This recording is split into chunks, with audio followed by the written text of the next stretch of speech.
Welcome to Resta kitchen and lifestyle. ఈరోజు చూపించే recipe వచ్చేసి అల్లం పచ్చడిని తయారు చేసుకోవడము. ఇడ్లీ, దోశ, వడలోకి చాలా టేస్టీగా ఉంటుంది. తయారు చేసుకోవడానికి ప్యాన్ పెట్టుకొని 3-4 చెంచాల వరకు నూనె వేసుకొని 2 చెంచాల ధనియాలు, 1 చెంచా జీలకర్ర, 7-8 ఎండుమిరపకాయలని వేసి వేయించిన తర్వాత ఇదే ప్యాన్లోనే కొంచెం ఆయిల్ని వేసి 1 బౌల్ వరకు అల్లము, 3/4 బౌల్ వరకు బెల్లము, 1/2 బౌల్ వరకు నానబెట్టిన చింతపండుని వేసి దగ్గరగా వచ్చేంతవరకు వేయించి స్టవ్ ఆఫ్ చేసుకోవాలి.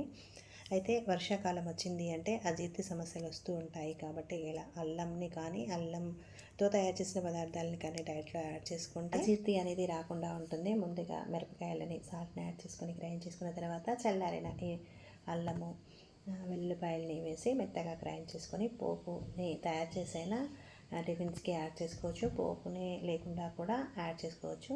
మీకు నచ్చితే ట్రై చేయండి. Thank you for watching.